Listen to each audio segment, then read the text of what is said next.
حیدری حیدری حسینیت حسینیت یزیدیت یزیدیت برائے خوشنودی محمد و آل محمد بلندتر صلوات.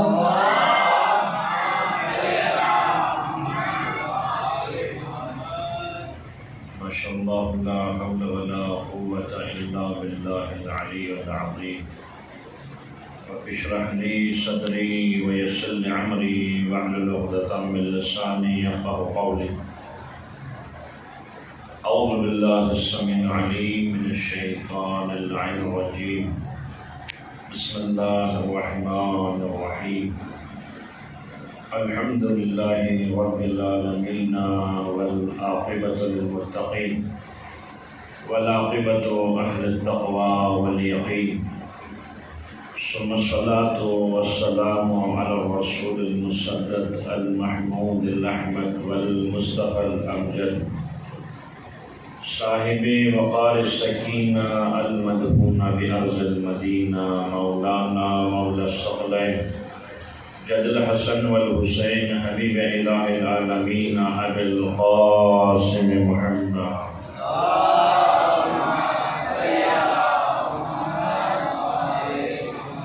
الذین اذهب اللہ عنهم الرجس وطہرهم تطہیرا.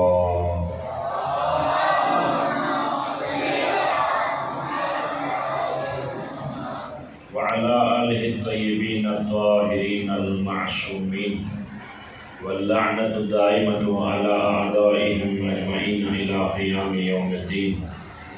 أما بعد، قال الله الحكيم في القرآن المجيد وفرقان الحميد وهو أصدق القائلين وقوله الحق. بسم الله الرحمن الرحيم.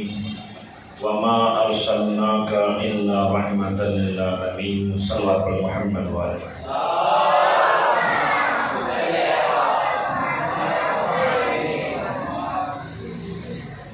آئیے کو محرم الحرام سن 1443 ہجری جس کے اندر ہم داخل ہو چکے ہیں. خدا نے ہمیں اور آپ کو سعادت بخشی کہ ہم جو ہے اس بارگاہ میں ذکر حسین کرنے کے لیے اور اجر الصلاۃ ادا کرنے کے لیے جمع ہوئے. امام حسین کا ذکر جو ہے ہر سال منعقد ہوتا ہے، مسجدوں میں بھی ہوتا ہے، امام بارگاہوں میں بھی ہوتا ہے، مدرسوں میں بھی ہوتا ہے، مندروں میں بھی ہوتا ہے، گرجوں میں بھی ہوتا ہے. یعنی مرحوم علامہ نسیم عباس رضوی کہتے ہیں کہ میں ایسی جگہ پہ مجلس پڑھنے گیا جہاں پہ لکھا ہوا تھا ورلڈ اینڈ، یہاں سے دنیا کا آخری کونا ہے.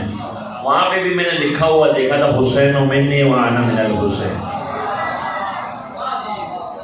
کربلا جسے خریدے ہوئے مورخوں نے، بکے ہوئے مفتیوں نے، حاکمان وقت کے تلوے چاٹنے والوں نے ایک حادثہ قرار دیا. یہ حادثہ نہیں ہے. حادثہ وہ ہوتا ہے کہ جو آپ کے میرے سامنے رونما ہو، 2-4 دن بعد ہم اس کو بھول جائیں، اس کو حادثہ کہتے ہیں.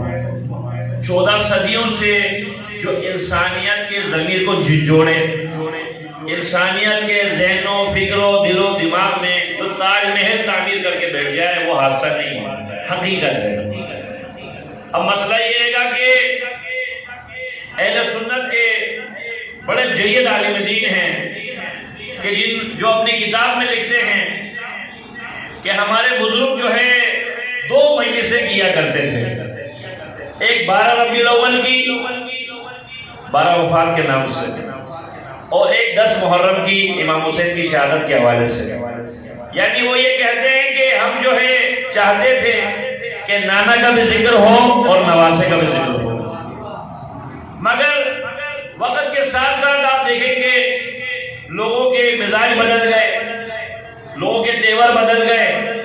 آج لوگوں نے کہنا شروع کر دیا بھئی اگر امام بارگاہ میں جاؤ گے تو نکاح ٹوٹ جائے گا، اگر شیعوں کے مجلس میں جاؤ گے تو بدعت کا کام ہے. پہلی بات تو یہ ہے کہ خدا نے عقل دی ہے، آپ کو عقل دی ہے، ہم دعوت فکر دیتے ہیں.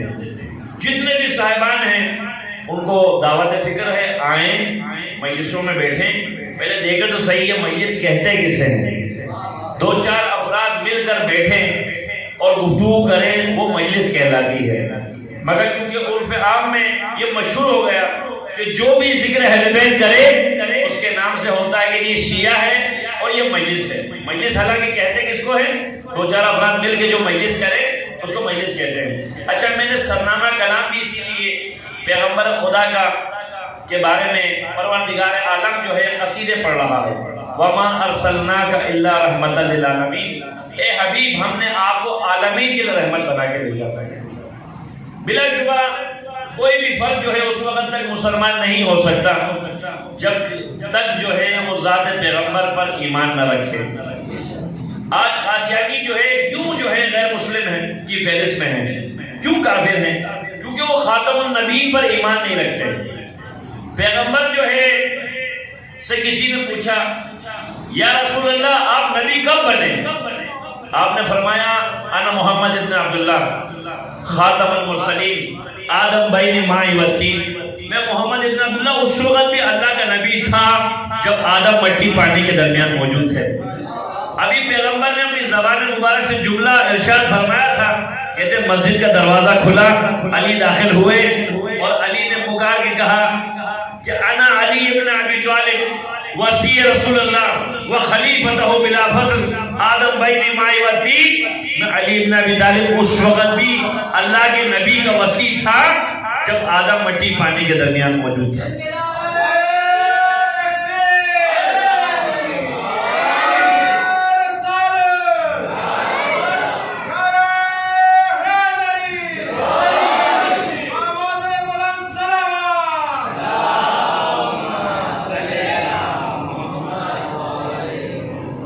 پروردگار عالم جو ہے اپنے حبیب کے قصیدے پڑھ رہا ہے.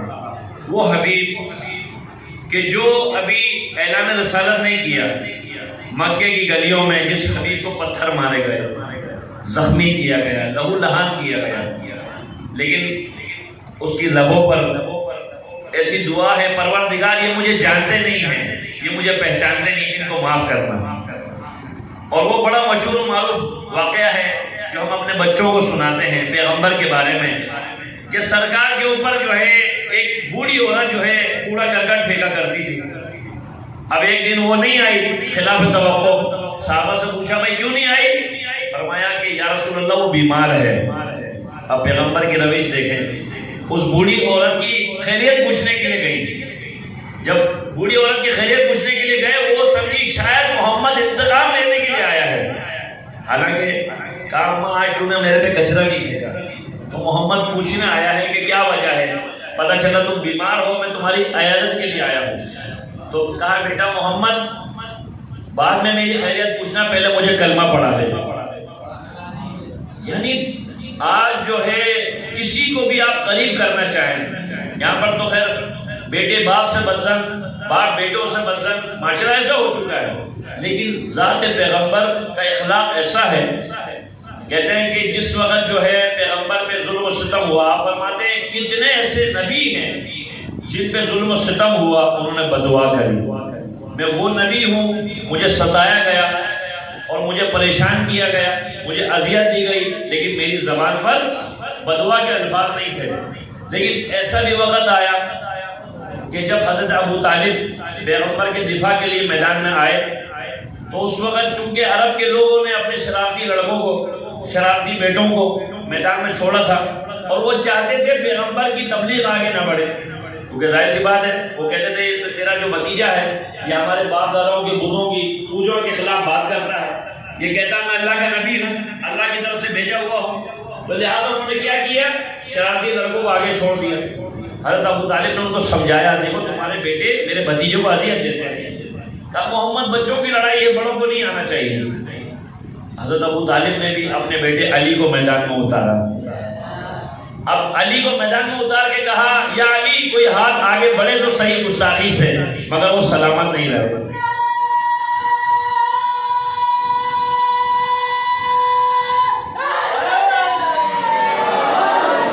اب اس کے بعد جو ہے یہ 40-50 سے زیادہ یعنی تعداد میں لڑکے ہیں جو شرارتی ہیں اور وہ ان کا کام ہے, ان کی ڈیوٹی ہے پیغمبر کو اذیت دینا.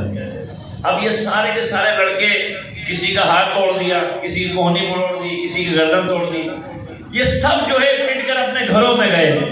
اور ماؤں نے پوچھا تمہیں کس نے مارا ہے؟ کہا علی نے. تو یہ سارے کے سارے ابو طالب کے پاس شکایت لے کے آئے, ابو طالب تیرا جو بیٹا ہے بڑا جھگڑالو ہے, ہمارے بچوں کو مارا ہے, کسی کا بازو توڑا, کسی کی ٹانگ توڑی, کسی کو جو ہے اتنا شدید مارا ہے کہ وہ اٹھ ہی نہیں سکتا. حضرت ابو طالب نے فرمایا کل جب میں شکایت لے کے آیا تھا تو سب نہیں کہتے تھے یہ بچوں کی لڑائی ہے, بڑوں کو نہیں آنا چاہیے.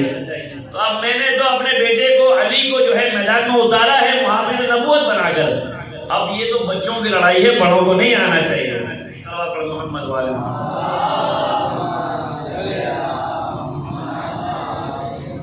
یعنی جب پیغمبر کی تبلیغ بڑھنے لگی, پیغمبر کی جان کو خطرہ پیدا ہو گیا. حضرت ابو طالب جو ہے کبھی اپنے بستر, پیغمبر کے بستر پر کبھی عقیل کو سلاتے ہیں, کبھی طالب کو سلاتے ہیں, کبھی علی کو سلاتے ہیں کہ میرے بیٹے ذبح ہو جائیں مگر خاتم المرسلین بن جائے, اللہ کا نبی بن جائے, خدا کا نور نظر بن جائے. تو خداوند عالم نے بھی حضرت ابو طالب کے اس احسان کو یاد رکھا. حل جزاء الاحسان الا الاحسان, احسان کا بدلہ احسان کے سوا کچھ نہیں ہے. تو کہتے ہیں کہ اے ابو طالب تو نے عرب کے سرکشوں سے میرے نبی کو بچایا ہے, میں بھی 1.25 لاکھ کے مجمع میں تیرے بیٹے کو مولانا بنا دوں, میں بھی رب ذوالجلال نہیں. وہی ہوا حکم خدا سے, یا ایھا الرسول بلغ ما انزل الیک من ربک وان لم تفعل فما بلغت رسالتہ واللہ یعصمک من الناس. پروردگار عالم کی طرف سے وحی نازل ہوئی, اے حبیب اگر تم نے یہ ولایت کا اعلان نہیں کیا تو گویا تم نے تبلیغ رسالت کو کوئی کام انجام نہیں دیا. پیغمبر جو ہے حج کر چکے ہیں, اور حج کرنے کے بعد جو پیچھے رہ گئے تھے ان کا انتظار کیا, جو آگے جا چکے تھے ان کو واپس بلوایا اور پالان شکر کا ممبر بنوایا. اس پہ آپ تشریف فرما ہوئے, فصیح و بلیغ خطبہ ارشاد فرمایا. اس کے بعد جو ہے ان لوگوں سے اقرار لیا, بتاؤ تمہاری نفسوں پر تم سے زیادہ میں حق رکھتا ہوں نہیں رکھتا؟ سب نے کہا بھلا یا رسول اللہ, آپ ہماری نفسوں پر ہم سے زیادہ حق رکھتے ہیں. تو لہذا آج کے بعد من کنت مولا ہو فہذا علی المولا, جس کا میں مولا ہوں میرا بھائی علی مولا ہے. تو کہتے ہیں کہ ابھی پیغمبر نے اپنی زبان مبارک سے جملہ کہا تھا, ایک فرد جو ہے گھوڑا بڑھا کر آگے بڑھا, اس کا نام تھا حارث بن نعمان فہری. پیغمبر کا صحابی بھی ہے, پیغمبر کی ابتدا میں نماز بھی پڑھتا تھا, پیغمبر کے ہم رکاب جہاد بھی کیا, تازہ حاجی بھی ہے. اب تک سارے امتیازات اس کو حاصل ہیں, لیکن چونکہ پیغمبر سے الجھنے لگا. اے محمد آپ نے کہا نماز پڑھو, آپ نے کہا روزہ رکھو, آپ نے کہا جہاد کرو, جو جو کام آپ بولتے چلے گئے ہم نے سب انجام دیے, لیکن آج کیا غضب کر رہے ہیں آپ, اپنے ججزات بھائی علی کو ہم پہ مسلط کر رہے ہیں. تو پیغمبر نے فرمایا تو جانتا ہے میں جو بھی کہتا ہوں حکم خدا سے کہتا ہوں, اپنی منشا سے اپنی مرضی سے کچھ نہیں کہتا. پروردگار عالم نے مجھے حکم دیا کہ علی کو جو ہے مولا بناؤ, تو لہٰذا میں نے اپنی مرضی سے نہیں کہا.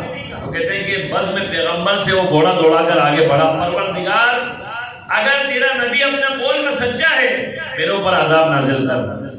رحمت کی گھڑی تھی, اس وقت رحمت مانگنے والے کے لیے رحمت ملے گی, غضب مانگنے والے کے لیے غضب ملے گا. ابھی وہ میدان غدیر کراس نہیں کیا تھا, آسمان سے پتھر آیا, اس کے جسم پہ لگا, سر پہ لگا, جسم 2 برابر تقسیم ہوا, اور اس کے بعد جو ہے پروردگار عالم نے یہ بتانا چاہا کہ پہلا کائنات میں منکر ولایت علی بن ابی طالب ہلاک ہوا, اور میدان جنگ میں علی نے جس کو بھی قتل کیا ہے وہ علی کا ذاتی دشمن نہیں تھا, وہ خدا کا دشمن تھا. خدا بتانا چاہتا ہے یا علی میرے دشمن کو تو نے مارا ہے, تیرے دشمن کو میں ماروں. تو لہذا جو بھی علی کی ولایت کا منکر ہے وہ اس بات کو سمجھے کہ وہ دشمنی کس سے کر رہا ہے. صلوات پر محمد والے.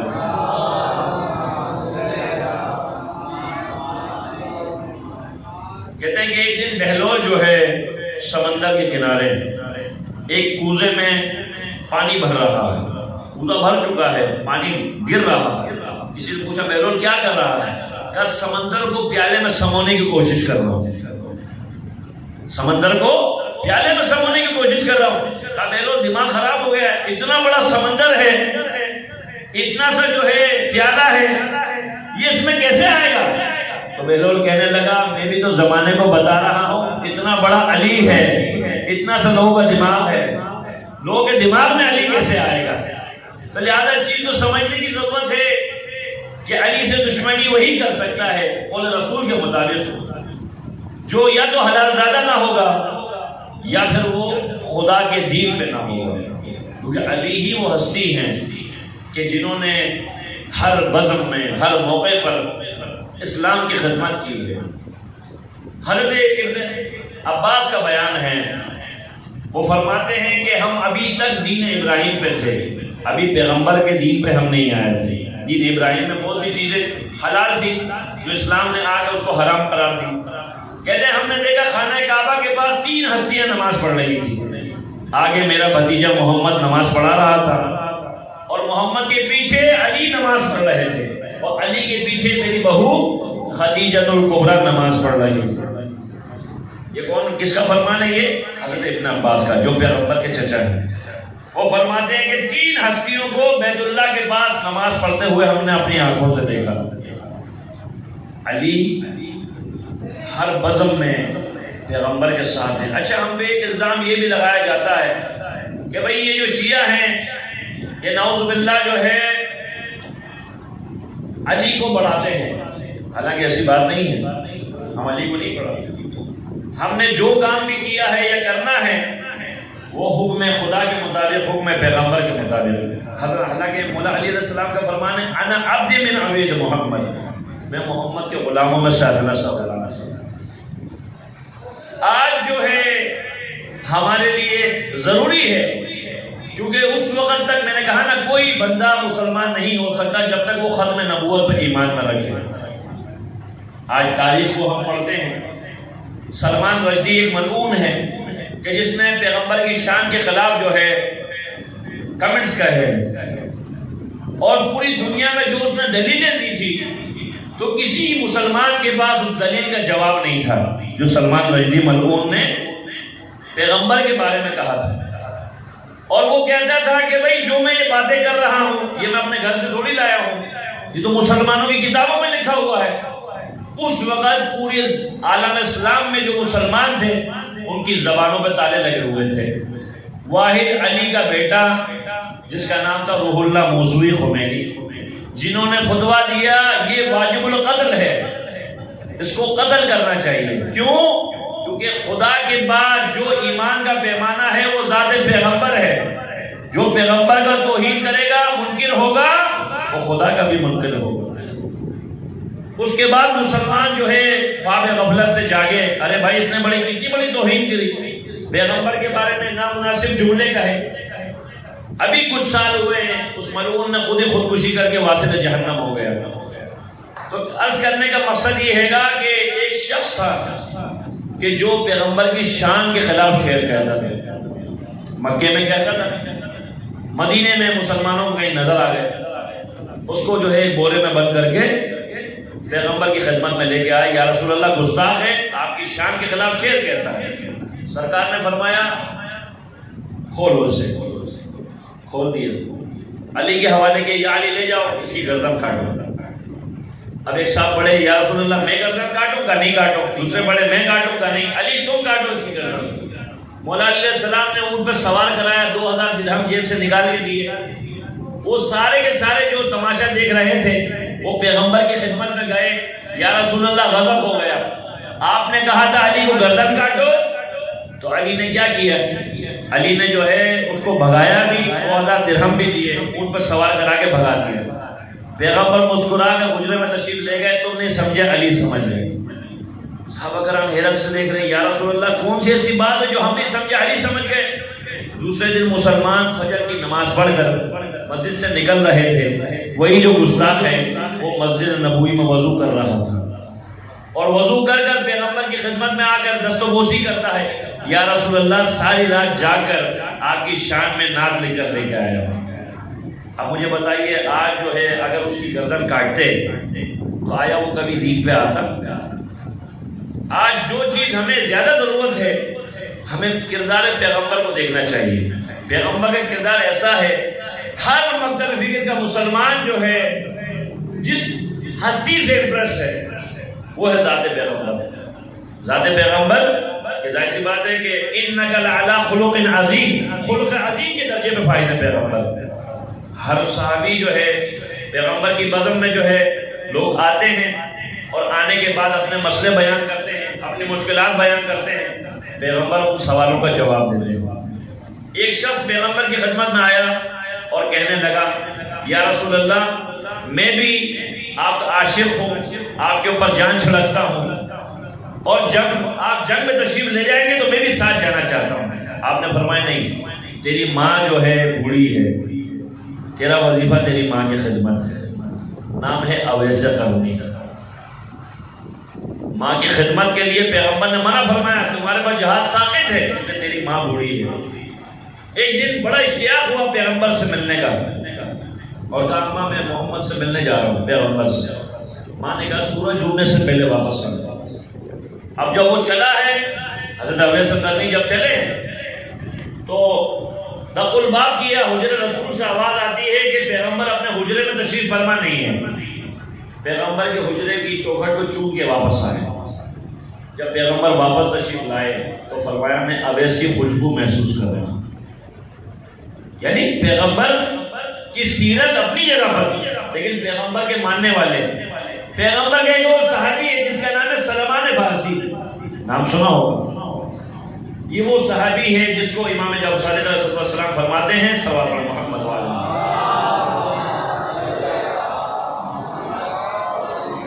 کہ ان کو سلمان فارسی نہ کہو، سلمان محمدی کہو. سلمان من اہل بیت، اپنے کردار کو اہل بیت کی غلامی سے اس حد تک مزین کیا ہے. ایک دن لوگ دوڑتے ہوئے آئے پیغمبر کی خدمت میں اور شکایت کرنے کے لیے، یا رسول اللہ آج ہم نے بڑا عجیب منظر دیکھا. کہا کیا دیکھا؟ ہم نے دیکھا سلمان اپنے سالن بنا رہے ہیں، لیکن اس دیگچی کے نیچے جو ہے آگ نہیں ہے، برف کا ٹکڑا ہے. پیغمبر مسکرا کے فرماتے ہیں سلمان من اہل بیت، سلمان ہم اہل بیت میں سے ہیں. یقیناً جو ہے آج معاشرے کو، ابھی تقریباً کل کی بات ہے، ہمارے برادران اہل سنت کے جید عالم دین حضرت علامہ مفتی شاہ محمد یوسف صاحب اپنے دیگر علماء کے ساتھ تشریف لائے تھے مسجد مبارکہ ہو گرین ٹاؤن میں، جہاں پہ میں پیش ہوں. اور یہ یقیناً جو ہے ایک اچھی فضا ہے کہ ہر مکتب فکر کا فرق، میں اکثر یہ بات کہتا ہوں کہ عالم دین کسی بھی مکتب فکر کا ہو وہ کبھی بھی لڑانے کی بات نہیں کرے گا، لیکن جو ملا ہوگا وہ لڑانے کی بات کرے گا، کیونکہ اس کو غرض جو ہے اپنی پیٹ سے ہے. عالم کسی بھی معاشرے کا ہو، کسی سوسائٹی کا ہو، کسی زبان کا ہو، کسی قوم کا ہو، اس کی کوشش ہوتی ہے لوگوں کو، دیکھیں نا زبان ہے یہ دو کو ایک بھی کر سکتی ہے، ایک کو دو بھی کر سکتی ہے. یعنی سلیقے سے گفتگو کی جائے کون نہیں سنتا ہے. اگر آپ کی کسی کے ساتھ دشمنی بھی ہو، آخر میں آپ کے لیے جو فائنل جو بات کرنا ہے ٹیبل ٹاک کے اوپر بات آئے گی. کسی کے ساتھ آپ کا تنازع ہو جائے تو پیغمبر جو ہے مسجد میں بیٹھ کر یہ سارے جو ہے ارکان اسلام بتلایا کرتے تھے. کتنے ایسے لوگ ہیں کہ جو پیغمبر کے پاس آتے تھے، کہتے تھے جو تیرے ارد گرد لوگ ہیں، جس کو کہہ رہے ہیں پیغمبر کو کہہ رہے ہیں، آپ کے جو ارد گرد لوگ ہیں یہ ہمیں برا بھلا کہتے ہیں. پیغمبر فرماتے ہیں ان کو چھوڑو، اپنی آبا دوش پہ سے اتاری زمین پہ بچھائی کا بیٹھ جاؤ. کیونکہ عرب میں بھی اس آبا کی بڑی قیمت ہے، بڑی حیثیت ہے، بڑا رتبہ ہے. وہ ایک دوسرے کی شکل دیکھ رہے ہیں اور کہہ رہے ہیں کہ بھائی ہم تو پیغمبر کے بارے میں کیا کیا باتیں سنتے تھے کہ نعوذ باللہ یہ دیوانہ ہے، نعوذ باللہ یہ مجنون ہے، یہ جادوگر ہے، لیکن اس کا اخلاق کتنا بلند ہے. اس کے ارد گرد بیٹھنے والے لوگ جو ہے ہمیں برا بھلا کہتے ہیں، ہمیں جو ہے اچھا نہیں سمجھتے، لیکن یہ خود ذات پیغمبر ایسی شخصیت ہے کہ یہ ہمیں اپنی مسجد میں بلا رہا ہے اور اپنی دوش میں سے ابا اتار کے زمین پہ بچھاتا ہے اور کہتا ہے بیٹھ جاؤ. اب وہ غیر مسلم جو آئے ہیں وہ کہتے ہیں محمد ہم بیٹھے کے بعد میں پہلے تم ہمیں کلمہ پڑھاؤ، تمہارے دین میں ہم داخل ہوں گے. ہر مکتب فکر کے علماء سے سب سے پہلے میں اپنے نفس سے بات کروں، اس کے بعد میں دیگر افراد سے بات کروں. اگر آپ کسی مسجد میں پیش امام ہیں، مسجد میں خطیب ہیں، بچوں کو پڑھاتے ہیں، لوگ جمعے کا خطبہ دے رہے ہیں، نماز باجماعت پڑھا رہے ہیں، قرآن کی تعلیم دے رہے ہیں، تو اللہ نے قرآن میں نہیں فرمایا هو الذی بعث فی الامیین رسولا منہم یتلو علیہم آیاتہ ویزکیہم ویعلمہم الکتاب والحکمہ وإن كانوا من قبل لفی ضلال مبین. یعنی جو پیغمبر جو ہے یہ مبعوث ہونے سے پہلے عربوں کا حال یہ ہے کہ یہ کھلی ہوئی گمراہی میں موجود تھے، چھوٹی چھوٹی باتوں پہ 40 سالہ جنگ کرتے ہیں، اگر ان کے لباس نجس ہو جائیں جگہ جگہ سے کاٹ دیتے ہیں. یہ پیغمبر محمد جب مبعوث برسالت ہوئے انہوں نے لوگوں کو سلیقہ زندگی سکھایا اور بتایا اگر تمہارے گھر میں بیٹی پیدا ہو اس پہ سوگ نہ مناؤ، بیٹی اللہ کی رحمت ہے، بیٹا اللہ کی نعمت ہے، رحمت کے متعلق تمہیں اجر دیا جائے گا مگر نعمت کے متعلق تم سے سوال ہوگا. آج ہمارے معاشرے کا سب سے اہم ترین مسئلہ ہے، لوگ سمجھتے ہیں کہ اولاد پیدا کرنا کمال ہے. اولاد پیدا کرنا کمال نہیں ہے، اولاد کی تربیت کرنا کمال ہے. آپ کبھی کسی اولڈ ہوم چلے جائیں، اولڈ ہوم سمجھتے ہیں؟ یہ مغرب میں، یورپ میں، دیگر ممالک میں بنا ہوا ہے، لیکن بدقسمتی سے ہمارے پاکستان میں بھی یہ چیز آ گئی ہے. یعنی جس طرح کچرے آپ گھر سے کچرے کا ڈبہ پھینکتے ہیں، ڈسٹ بن پھینکتے ہیں، اس طریقے سے ماں باپ کو نکال کے گھر سے باہر اولاد پھینک دیتی ہے. کیوں پھینکتی ہے بھائی؟ اس لیے کہ ایک خاندان کے اندر دستور تھا، ماں باپ جب بوڑھے ہو جاتے تھے اولاد اٹھا کے سمندر میں پھینک دیتی تھی. 7 نسلوں تک یہ سلسلہ چلا ہے. 7ویں نسل جو آئی وہ باپ کو سمندر میں پھینکنے لگا تو باپ نے کہا بیٹا ٹھہر جا، مجھے یہاں نہیں پھینکنا. بیٹے نے پوچھا کیوں؟ کہا یہاں میں نے اپنے باپ کو پھینکا تھا، آج تو مجھے پھینک رہا ہے، کل کو تیرا بیٹا تجھے پھینکے گا. یعنی اسلام نے جو ہے جو تعلیمات دی ہے ہر کسی کو اس کی حیثیت کے مطابق حق دیا. اسلام نے ماں باپ کو ماں باپ کی حیثیت، بیوی کو بیوی کی حیثیت، بہن بھائی کو بہن بھائی کی حیثیت. آج ہماری زندگیاں نابود کیوں ہیں؟ آج ہماری زندگیاں تباہ کیوں ہیں؟ کیونکہ ہم نے پیغمبر کی سیرت کو آئیڈیل نہیں بنایا. پیغمبر کے گھرانے کا ابھی یقیناً جو ہے حدیث قصہ پڑھی گئی ہوگی، اس کے اندر تذکرہ ہے نا، ہم فاطمۃ و ابوہا و بعلھا و بنوہا. جب کبھی کسی گھرانے میں تذکرہ ہوتا ہے تو کہتے ہیں کہ یہ والد صاحب ہے، یہ والدہ ہیں، یہ بیٹی ہے، بیٹا ہے، اس طریقے سے تعارف ہوتا ہے.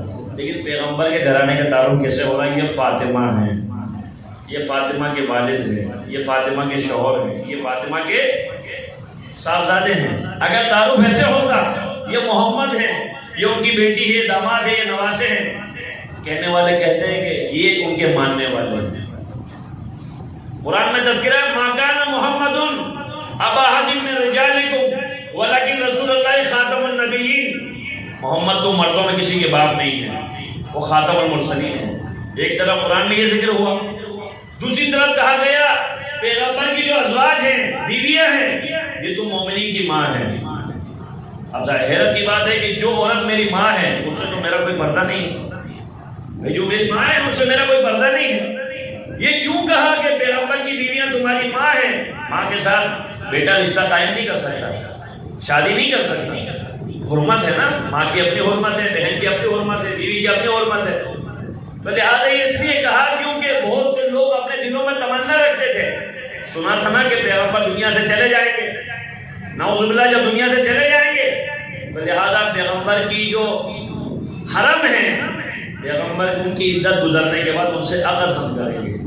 اللہ نے قیامت تک کے لیے ان کی زبانوں میں تالے لگا دیے کہ حلال محمد قیامت تک کے لیے حلال ہے، حرام محمد قیامت تک کے لیے حرام ہے. یعنی کیسے ہو سکتا ہے جو پیغمبر کی ازواج ہو اس سے تم عقد نہیں کر سکتے، وہ تمہاری ماں کی زمرے میں ہے.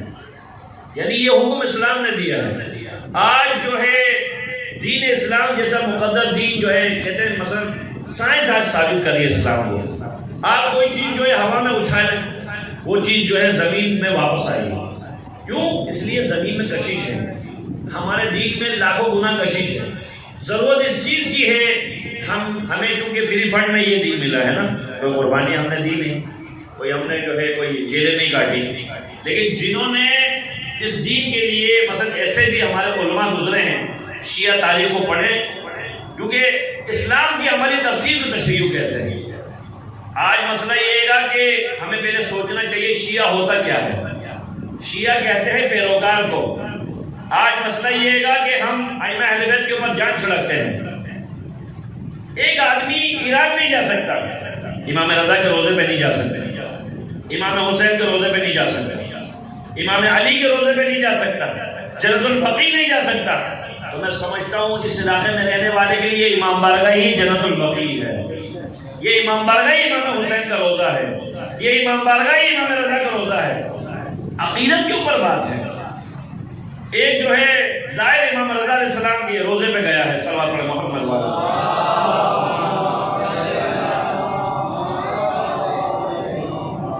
جب امام رضا کے روزے پہ وہ پہنچا ہے، بوڑھا آدمی ہے، امام رضا کے روزے کے سامنے اس کو نیند آ گئی. مجاور ہے جو خادم ہے امام رضا کے روزے کا، اس نے اس بوڑھے آدمی کو اٹھایا، اٹھ جاؤ. تو جب وہ اٹھا ہے نہیں اٹھا، تو اس مجاور نے خادم نے کیا کیا، اس بوڑھے آدمی کو ٹھوکر ماری، وہ زخمی ہو گیا. اب اس کے بعد وہ زخمی ہو کر اٹھا ہے، امام رضا کے روزے کی طرف کر کے کہتا ہے میں نجف جا رہا ہوں، نجف میں جا کے مولا علی سے شکایت کروں گا امام رضا آپ کی، امام حسین کے روزے پہ جا کر کربلا میں شکایت کروں گا آپ کی. وہ چلا گیا ہے تو کہتے ہیں کہ وہ خادم دیکھ رہا ہے امام رضا علیہ السلام اپنے روزے سے باہر آ رہے ہیں، یعنی جاگتی میں آنکھوں سے دیکھ رہا ہے، سوتی میں آنکھوں سے نہیں. یعنی وہ اٹھنے کے بعد دیکھتا ہے امام رضا علیہ السلام زخمی ہیں، خون نکل رہا ہے امام. تو مجاور کہتا ہے کہ آپ کو کس نے مارا، آپ زخمی کیسے ہو گئے؟ کہا مجھے تو نے مارا ہے. کہا یا ابن رسول اللہ میں نے آپ کو مارا ہے؟ کہا وہ جو زوار ہے وہ مجھ سے ملنے آیا تھا، میرے روزے پہ آیا تھا. تجھے کیا حق بنتا تھا تو اس کو زخمی کر دے؟ تجھے کیا حق بنتا تھا تو اس کو مارے؟ تو نے اس کو نہیں مارا ہے، تو نے علی ابن موسیٰ رضا کو مارا ہے. تو جو بھی فرش عزا پہ آئے، آپ کا کام ہے آپ مہمانوں کی عزت کریں، کیونکہ اہل بیت علیہ السلام کا یہ در ہے، یہ کسی کی ذاتی پراپرٹی نہیں ہے. کیونکہ آپ سمجھ لیجئے کہ آپ اہل بیت کے جب فرش عزا بچ گیا، میں اکثر بانیان مجلس سے کہتا ہوں، پچھلے سال لاک ڈاؤن تھا، لاک ڈاؤن کی وجہ سے بہت سی جگہوں پر بانیان مجلس بہت پریشان. بھائی فرش عزا تو بچھایا، اب کوئی آنے کو تیار نہیں. میں نے بانیان مجلس سے کہا تمہارا کام فرش عزا بچھانا ہے، اس مجلس کو معراج تک پہنچانا، اس مجلس میں برکت پیدا کرنا، مومنین کو لانا اس زمانے کے امام کی ڈیوٹی ہے، تمہارا کام نہیں ہے. کیوں؟ اس لیے جب کبھی کسی کے باپ کا انتقال ہو جائے تو آپ اس کے بیٹے کو پرسہ دیتے ہیں، تو اس مجلس کا بھی بانی امام زمانہ ہے. تو لہذا آپ جو ہے جب فرش عزا پہ آئے، گویا آپ نے امام حسین کی بیعت کر دی ہے. آیت اللہ وحید خراسانی فرماتے ہیں کہ اچھا میں 2-3 سال پہلے جو ہے جی ایریا میں عشرہ پڑھ رہا تھا، ایک گھر میں عشرہ پڑھ رہا تھا، تو وہاں پر میں نے یہ جملہ ذکر کیا کہ جو بھی یکم محرم سے 10 محرم کے درمیان روزانہ 100 مرتبہ سورہ قل هو اللہ احد، سورہ قل هو اللہ احد پڑھے اور امام حسین علیہ السلام کو ہدیہ کرے، امام حسین اپنا لطف اس کو عطا کر دیں گے. یہ میں نے 2-3 سال پہلے پڑھا جی ایریا میں. ایک مومن جو ہے اپنی زیارت کی تمنا رکھتا ہے، مگر اس کے پاس پیسے نہیں ہیں، سرمایہ نہیں جا سکتا کربلا. ایک مومن نے کہا کہ جی آپ زیارت پہ کیوں نہیں جا رہے ہو؟ کہا میرے پاس پیسہ نہیں ہے، سرمایہ نہیں ہے. کہا پاسپورٹ آپ بناؤ، کربلا جانے کا خرچہ میں دیتا ہوں. تو کہنے کا مقصد یہ گا تم اپنے دل میں زیارت کی تمنا رکھنا، اب ان کا کام ہے تمہارے آرزو کی آبرو رکھنا. تو ابھی آپ گھر سے چلے مجلس کے لیے، اس مجلس میں آ کر صرف سینہ زنی کر کے آنسو بہا کے تبرک لے کے جانا نہیں ہے، اپنے دامن کو بھی بھر کے جانا ہے. حسین کا دسترخوان اتنا وسیع ہے، آپ اندازہ کریں کہ امام حسین وہ ہستی ہیں کہ اللہ کے نبی جو ہے خطبہ دیتے دیتے جو ہے جب آتے وہ حسین کو دیکھتے تھے، اپنے خطبے کو چھوڑ دیتے تھے اور اپنے نواسے کو گود میں اٹھاتے. اٹھانے کے بعد اپنے اصحاب سے کہتے تھے اے میرے اصحاب یہ میرا بیٹا حسین ہے، آگاہ ہو جاؤ جس کسی نے عالم غربت میں میرے بیٹے حسین کی قبر کی زیارت کری، میں محمد رسول اللہ وعدہ کرتا ہوں اللہ اسے 1 حج مقبول کا ثواب دے گا. صحابہ کرام حیرت سے دیکھ رہے یا رسول اللہ ایک حج مقبول کا ثواب، آپ نے فرمایا 2 حج مقبول کا ثواب۔ تعداد بڑھتی چلی گئی، حیرتوں میں اضافہ ہوتا چلا گیا، آخر میں پیغمبر نے فرمایا اتنا ثواب ملے گا مرنے کے بعد یا تو رب ذوالجلال جانتا ہے یا مرنے کے بعد آدمی خود دیکھے گا قبر میں کتنا ثواب ملتا ہے۔ یعنی تاریخ کی مظلوم ترین ہستی ہے، اگر آپ پوری زیارت نہیں پڑھ سکتے۔ ایک مومنہ جو ہے جب ایران کے اندر پردے پہ پابندی تھی، یعنی عورت حجاب کے بغیر حجاب کے گھر سے نکلنا تھا، حجاب پہن کے نکلے اس کی چادر کو سر سے اتارتے تھے۔ ایک مومنہ کئی سال تک اپنے گھر سے نہیں نکلی اس وجہ سے کیونکہ دین نے پردے کو واجب کیا ہے، اگر میں گھر سے باہر گئی تو بے حجاب نکلنا پڑے گا۔ اور وہ مومنہ اپنے گھر کی چھت پر جا کر امام حسین کی زیارت پڑھا کرتی تھی۔ اچھا وہ اس کا جو شوہر ہے وہ قصاب ہے، بعض کہتے ہیں لوہار ہے۔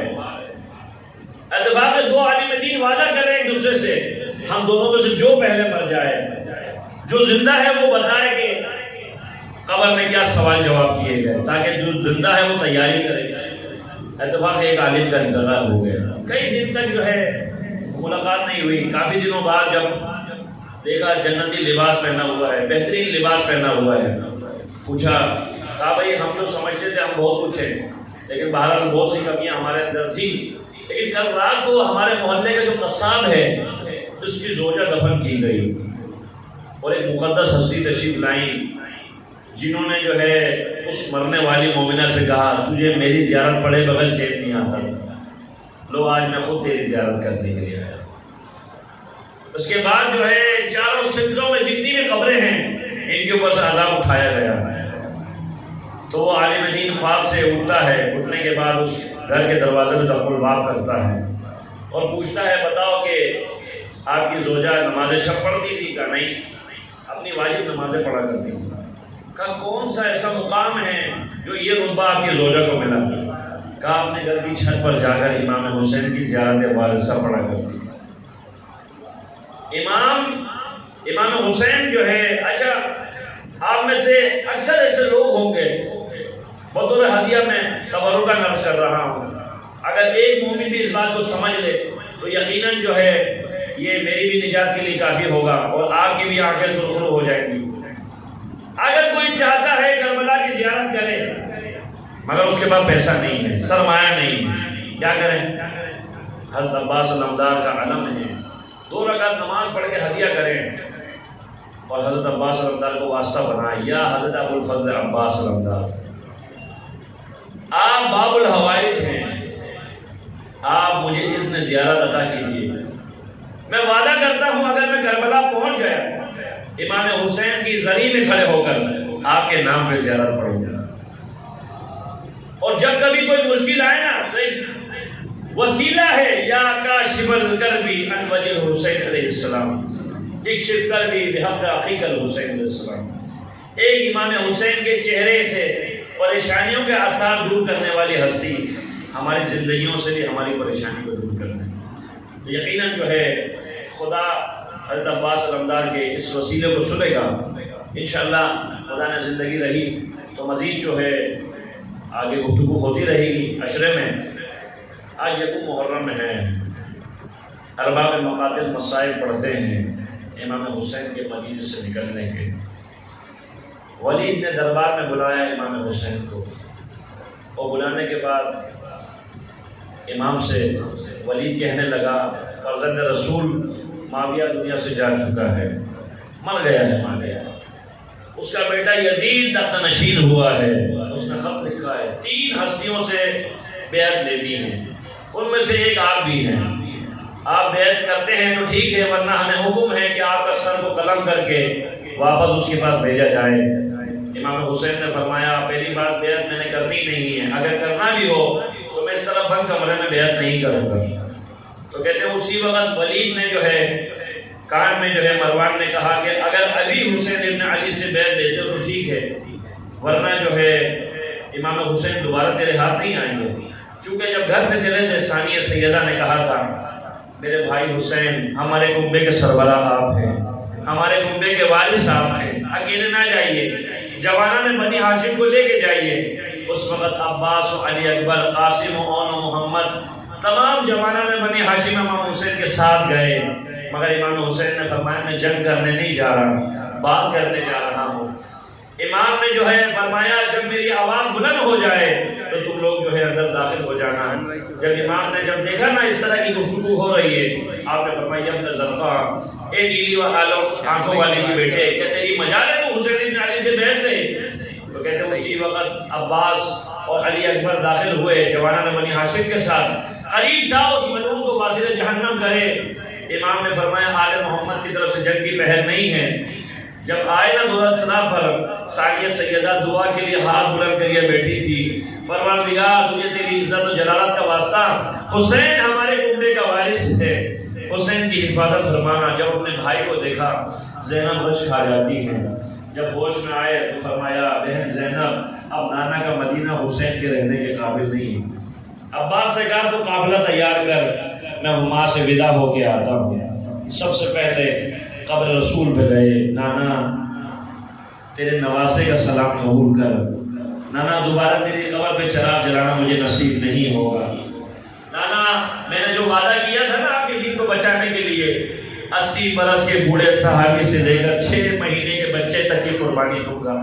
نانا اگر تیرے دین میں پھر بھی کمی رہ گئی نا، اپنی بیٹیوں کی، اپنی ماؤں کی، اپنی پھوپھیوں کی جو ہے چادریں جو ہے میں جو ہے قربان کروں گا، نانا تیرے دین کو جو ہے میں جو ہے بے آبرو ہونے نہیں دوں گا۔ ماں کی قبر پہ آئے، اماں اپنے غریب بیٹے کا سلام قبول کر، اماں دوبارہ تیری قبر پہ چراغ جلانا حسین کو نصیب نہیں ہوگا۔ قبر زہرا سے آواز آتی ہے حسین تو مدینہ چھوڑتا ہے، تیری ماں بقیہ چھوڑتی ہے، اور میرے لال جب تو زخمی ہو کر کربلا کی زمین پہ گرے گا تو تیری ماں اپنے ہاتھوں سے کربلا کی زمین کو صاف کر رہی ہوگی۔ حسن مشتبہ کی قبر میں آ کے کہتے ہیں اے میرے بھائی، غریب بھائی کا سلام قبول کر، تیرے بیٹے کو کربلا میں دولہا بنانے جا رہا ہوں۔ ودا ہو گئے۔ اس کے بعد حضرت ام البنین نے اپنے بیٹے عباس کو لیا ہے، اور لینے کے بعد قبر رسول پر پہنچی ہے۔ عباس کا ایک ہاتھ قبر رسول پر رکھا ہے، دوسرا ہاتھ اپنے سر پر رکھا ہے۔ کہ عباس بتا تیرا ایک ہاتھ کہاں ہے؟ کہ آپ جیسی عظیم المرتبہ ماں کے سر پر۔ کہ عباس تیرا دوسرا ہاتھ کہاں ہے؟ کہ قبر رسول پر۔ کہ عباس وعدہ کر جب تک تیرے بازو سلامت ہیں، علی کی بیٹیوں کے پردے کی حفاظت کی تو ضمانت دے۔ عباس وعدہ کرتا ہے اما جب تک عباس کے بازو سلامت ہیں، زینب ام کلثوم کی چادر کی طرف کوئی آج نہیں آئے گی۔ اس کے بعد جو ہے دیکھا فاطمہ صغریٰ کی گود میں اصغر ہے، قافلہ تیار ہو گیا۔ کہا قافلہ چلنے میں دیر کیوں ہے؟ کہا مولا اصغر کسی فاطمہ صغریٰ کی گود نہیں چھوڑ رہا۔ تو اصغر کے کان میں حسین نے کچھ کہا ہے تو فوراً فاطمہ صغریٰ کی گود چھوڑا۔ یقیناً میرے مولا نے یہی کہا ہوگا میرے لال تیرے بغیر تو میری کربلا ادھوری ہے، تمہیں تو وہ عظیم فریضہ انجام دینا ہے، اے میرے کربلا کے ننھے مجاہد۔ اس کے بعد جو ہے فاطمہ صغریٰ وعدہ لیتی ہے بابا میرے بھائی اکبر کے سر میں صحرا میرے بغیر نہ سجائیے گا۔ کہتے ہیں کافی دیر ہو گئی۔ اس کے بعد جو ہے کہا سوال تمام لوگوں سے کہا سروں کو جھکاؤ، علی کی بڑی بیٹی زینب عالیہ آ رہی ہے۔ امام حسین استقبال کے لیے کھڑے ہوئے، عباس استقبال کے لیے کھڑے ہوئے، علی اکبر اور قاسم اور محمد تمام جوانان بنی ہاشم موجود ہیں۔ زینب کو عزت و احترام سے سوار کرایا۔ تو میں کہوں گا مولا آج یہی زینب عالیہ ہے جس کو سوار کرانے کے لیے آپ بھی موجود ہیں اور پورا جوانان بنی ہاشم موجود ہیں، مگر ایک وقت ایسا بھی آئے گا جب مدینے واپس زینب جب لوٹ کے آئیں گی تو ایک مرتبہ قبر رسول پر ہاتھ رکھ کے کہیں گی نانا تیری عظمت پر زینب کا سلام، نانا میں زینب جو ہے 18 بھائیوں کو دین میں قربان کر کے آئی ہوں، مگر نانا میں تیرے دین کو جو ہے آباد کر کے آئی، یزیدیت کو دفن کر کے آئی ہوں۔ الا رحمت اللہ علی القوم الظالمین وسيعلم الذين آذوا منقلب ينقلبون۔ بار اللہ تجھے واسطہ محمد و آل محمد کا ہماری قلیل سی کاوش کا درگاہ سے مقبول منظور فرما۔ پروردگار بانیان مجلس کی انتظامیہ کی جو بھی مشکلات ہیں وہ دور فرما۔ پروردگار تجھے تیری عزت و جلالت کا واسطہ ہم سب کو روزہ باب اللہ حسین کی زیارت نصیب فرما، روزہ مشہد کی شفاعت سے بہرمند فرما۔ امام امام زمانہ کے ظہور میں تعجیل فرما، ماتم حسین